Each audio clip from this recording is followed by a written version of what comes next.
Hi, this is Katie. In today's video, I'm gonna be talking about car maintenance. And I know that I've made videos in the past touching upon this topic. I think I may have made a dedicated video about car maintenance like almost, 8 months ago or something. But I wanted to do an updated one, have kind of everything in one spot, just to have for people who are starting to road trip, maybe people who live in their car or are about to, people who travel a lot, things like that, to have as like a reference. And so some of my videos I know are not like the most entertaining, the most fun, the like coolest videos, but I do some of them like this one as like reference videos. So I hope that makes sense. We're doing an updated one, we're doing a new one. It's gonna be a lot of the same answers as the one last year, but maybe you didn't see that one and you don't wanna go all the way that far back to find it. So I'm making a new one for you. So let's just get started. I don't know what mood I'm in today, but it's whatever this is. Oh, you guys, I went out last night and I danced. And I don't dance unless I'm like doing this, but like I danced. Just needed to get that out there. So if you guys don't know, I'll do the teeniest little backstory recap. This is my Toyota Yaris 2008, love of my life, little hatchback. And I have had this car since like April of 2008, so almost 9 years.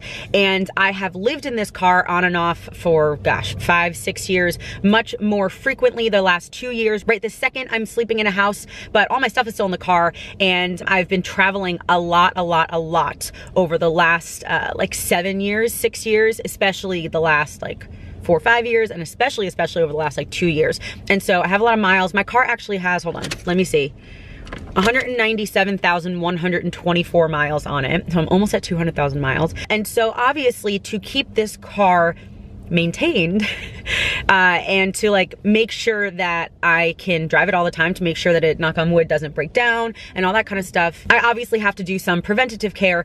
And it's not much different than you would do if you didn't travel a lot, but I think it's timing is a little bit more important when you're on the road, when you travel a lot. And I think that really keeping up on it is really important, because you don't want your car to break down in the middle of Iowa when there's no gas station for like 45 miles, you know what I mean? Like obviously, like you can't 100% prevent that from happening, but there's obviously things you can do to lessen the chance of that happening. And it's real easy, guys, really easy. Get your oil changed when your light comes on, or every however many miles you are supposed to with your car. Again, I have a Yaris and I get my oil changed every 5,000 miles. I usually go to Jiffy Lube. Jiffy Lube is everywhere and I have never ever had a problem with them. I know a lot of people don't trust mechanics or don't trust certain places or whatever. I've never had a problem at Jiffy Lube. They've always, like, wherever I've gone, been really like kind and nice and like got the work done, and there's never been any extra problems. They've never tried to like forcefully upsell me on things or sell me things that like didn't actually make sense. Like they even do things like they show you your air filter. And again, some people might be like, oh, well, they might like switch it to show you that it's dirtier, but sometimes they've showed me one that's barely dirty. So like they didn't just always show me one that's dirty to get me to change it. You know what I mean? Like sometimes they'll show me and be like, yeah, you don't need to change this yet. Like that's why I've always trusted them, because a lot of times I go in for an oil change and that's all I get, and that's it, you know? The other place that I go to is the Toyota dealership. Again, they're kind of everywhere, obviously not as everywhere as Jiffy Lube, but I will generally go to the Toyota dealership if I need something a little bit bigger done, and or I want like a full checkup on my car. I am from New York, and so my car is still registered in New York. I use my mom's address for all like the registration and any like legal stuff. And so my car has to have a yearly inspection. And so I go back to New York every year to get my yearly inspection, and I just do that at the dealership. It's like $37. A lot of states have different like emissions, is that the word? Like yearly things or whatever that you have to do for that state. So mine is an inspection in New York. Every year I go, because I'm usually in New York with my car at least once or twice a year. And so I actually just got it done like a couple weeks ago when I was there. I pointed because I have like the sticker. So now I have a full year until I have to get it done again. So that's important too, just for like legal reasons. But anyway, so I get that done at the dealership. So it's also just important, again, to have like upkeep, kind of like going to the doctor for a checkup, even if you don't know if anything's wrong or you kind of feel fine, just to go to make sure. And again, some people think that they might try to upsell you at Jiffy Lube, at the dealership, wherever you go, at a local mom and pop shop. Some people think that they always just try to upsell you. And again, I've never had that problem, at least that I've been aware of, and that ever seemed really obvious to me. But so in like November, I went to the Toyota dealership, and I think I went for like a specific reason. But I can't, oh, my lights were out.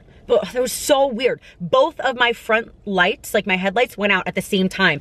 And so I thought that it was like a connection issue, a battery issue, whatever, and it wasn't. Both of the bulbs just literally blew at the same time. It was so weird. And I was like driving at night when it happened. I was like, oh crap. So like I just kind of turned my brights on. Anyway, man, I feel like this video is a little bit more all over the place than normal, but anyway, so I went to Toyota and I was like, my lights are out. Can you like see why? And so they had to run like the battery diagnostic test and they just said that the bulbs were out. But I was like, while I'm here, can you just check my car and see what's going on? So they actually found a bubble in my tire, which I am so thankful that they found, because that means my tire would have like burst while I was driving, probably like within like the next few days or something. But so they changed my tire, and there were like 1 or 2 other things that now I forget what they were, but that they had to change, which again made sense for how many miles I had in my car, made sense for the fact that like I haven't had them done recently, stuff like that. And so it is important, which I'm not good at this, but it is important, especially when you're on the road, to keep track of what maintenance you're doing. So I don't keep track like in a book, which I want to start doing actually, but I have all the papers. I have all the receipts. I have everything that they've written down of like what they did on what day, blah, blah, blah. I have all that in the car. And so I want to just get like a little like travel-y car book and then just transfer all that information into one book so I don't just have like a bunch of loose papers. I think it would be really good. Let me know if you want this to be a video when my shoulder gets better of me learning to change a tire, because someone does not know how to change a tire. I couldn't do it right now. I wouldn't want to try to like pull the thing, you know, like I wouldn't want to do that right now because I have you guys know I hurt my shoulder and my neck. But when that gets better, maybe I can make a video of me learning how to change a tire, because that is something that I really, really should know. But anyway, so maintenance. Oh, it's also good, and this is just like an obvious, it's really, really good to have some kind of AAA, some kind of emergency service. I have one through my car insurance. I think I've only used them once. I can remember once last Christmas, like a little over a year ago, the battery was just done. And so I called them the next day. I did not want to call them on Christmas, and I didn't need my car, so it didn't really matter, but called them the next day, and they came and they what word am I thinking of? Charged my battery? Oh my gosh, Katie, what am I thinking of? They jumped my car? Is that, you guys know, they plugged in the thing and the thing and the thing, and we got my battery going. Now, I used to have one of those like battery things in the car so that you could just do that yourself, because that's all he had. That's all he did. He just brought his own little separate battery thing. You hook it up, blah, blah, you start the car and it works. I used to have one in the car that, I can't remember why I don't have it anymore. I had it years ago, and I actually did have to use it once in like LA, I think. I might be lying about the story. I don't think I am, but I used to have one, and it is a great thing to have when you're on road trips for sure. But I just don't have it anymore. I might think about getting another one, again, just as an emergency thing. I feel like it might seem like you need so much stuff and so much preparation and so much upkeep and work to travel a lot. And in my experience, I haven't. I haven't needed to, like, I have to get my oil changed way more often than other people, because I get my oil changed every 5,000 miles, and sometimes I drive 5,000 miles in a month. And so then I have to get my oil changed once a month, when most people it's, you know, 2-3 times a year. And so it makes it a little bit more expensive that way. And other things will have to be changed maybe a little bit more often, like air filters and stuff, just again, because I'm driving more. But it's just really not like that much different than it would be if you just like drove around a lot at your house. In terms of maintenance, in my experience from being on the road for so long, it just hasn't been too different. It's again, just kind of be smart about it, you know, be smart about it. Like if your car is starting to kind of run down a little bit and you're like, oh, it broke down like 3 times last week just on my way to the grocery store, maybe don't go on a 4,000 mile road trip next week without going to see really what's wrong with your car and seeing if you can get something fixed to prevent you from breaking down next week on your 4,000 mile road trip. You know what I mean? So a lot of it to me is kind of just like thoughtful common sense, thoughtful upkeep on your car. Like this is my baby, and so I want to take care of her. But again, it's not much different than when I'm just like living in one place. It's just the teeniest bit more upkeep depending on the miles you drive, and I have a lot of miles. But Toyotas are like famous for like 300,000 miles and your car's still fine. Like I went to Toyota sometime last year, I think, and I was at whatever 180,000 miles, and the guy was like, oh yeah, your car is like a baby, you know, like it's like Toyotas can, not all of them do, but they can lasts a long time. And my car, again, knock on wood, like hasn't really ever had many problems. Like when I was at Toyota a couple months ago, like I said, and they had to like do the tire and like a bunch of stuff, at that point, I was staying with my friend, and so he just like picked me up and like we just went back to his house. But I left because I knew someone there who I could just drop my car off and then like go hang out with him for the next few hours while they were working on my car. Most of the time, like 99% of the time, I wait for my car. But I mean, I have my computer, I can always be working, I could read, you know, like you listen to music, you can like go on Instagram for 3 hours. I usually wait for my car. I've never had to leave it overnight anywhere in terms of maintenance, like at a Toyota dealership or anything.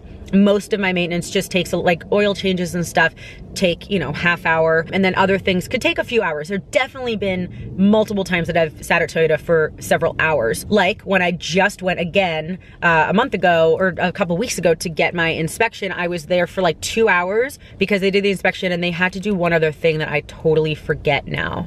Oh, my other lights were out, my blinkers were out, and so they changed those, and it was just like a busy morning, I guess, and I was there for 2 hours, but I was working. And so like I just wait for my car, you know, but I have had a lot of people ask me, well, what do you do if they have to keep it overnight? They've never had to. And so again, knock on wood. But if they did, if I was on the road, sleeping in my car all the time, in the middle kind of not nowhere, but like maybe somewhere I didn't know people or I didn't have family or something, and something happened with my car and I had to leave it overnight, I would get a hotel. It's just as simple as that to me. And if it was somewhere where I knew people, then I would just see if I could stay at their house maybe. And especially if I'm gonna leave it for a few hours, I kind of make sure like I have my computer and stuff with me, just precaution, you know. And if I'm gonna leave it overnight, again, if I ever had to, I would make sure that, because my car has all my stuff in it, but most of my stuff is not incredibly valuable to other people, you know. Like I don't think people want like my blankets and like my clothes, but I would make sure that my, you know, like my camera and my computer and stuff are with me.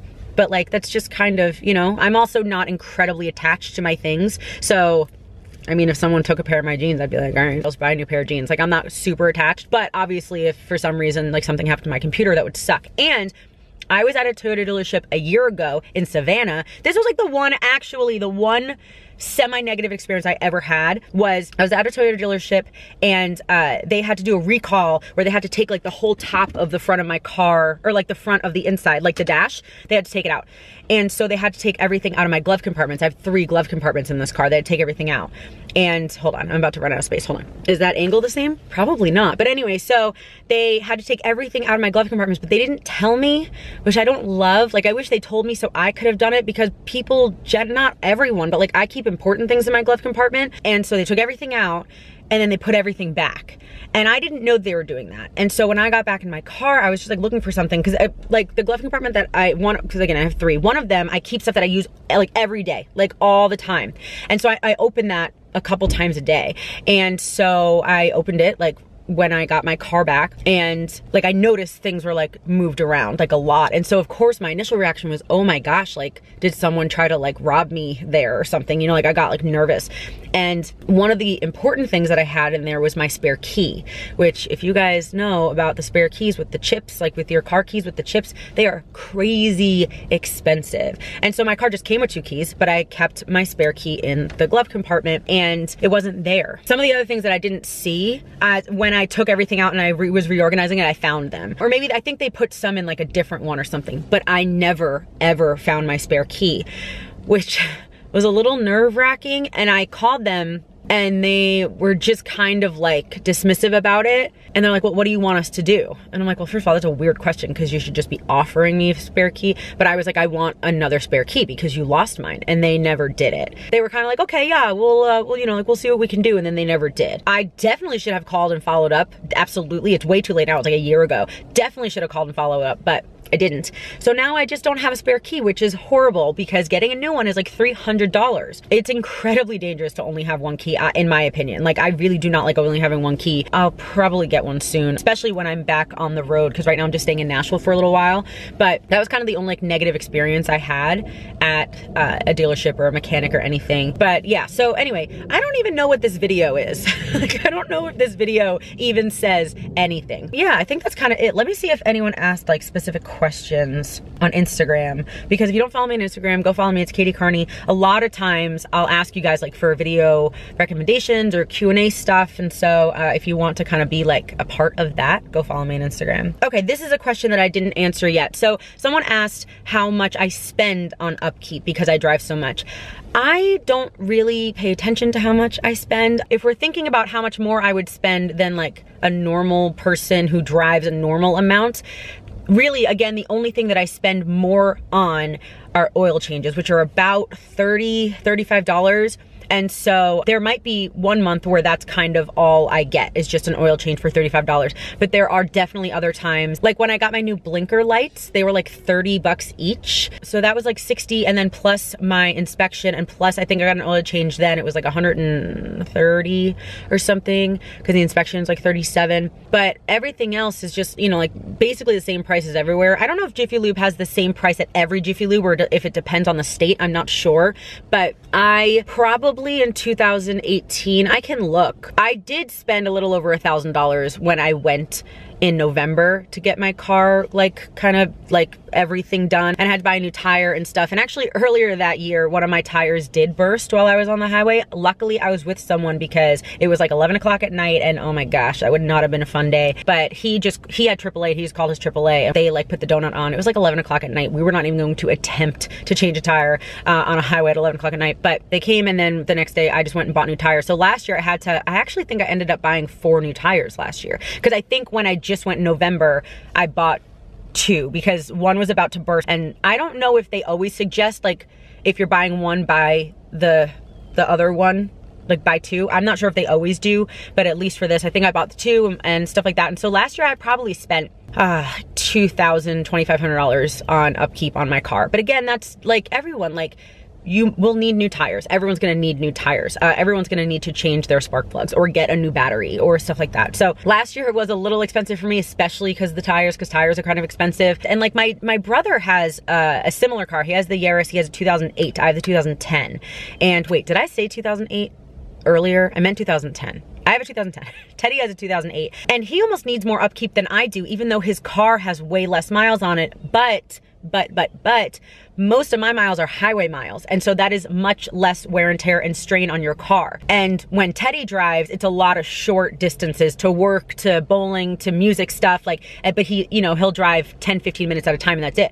I might drive 10 hours in a day, but 9 and a half of that, sometimes 10, is going to be all highway. And so it's just less wear and tear in your car, and it's, yeah, it hasn't made any like crazy difference in needing new anything. You know what I mean? Does that make any sense? This video sucks. I'm sorry. But yeah, so that's it. Hope that you enjoyed it. Thank you guys so much for watching. Subscribe if you're not already. And that's gonna be it. I love you. Jesus loves you, and I'll talk to you later. Bye.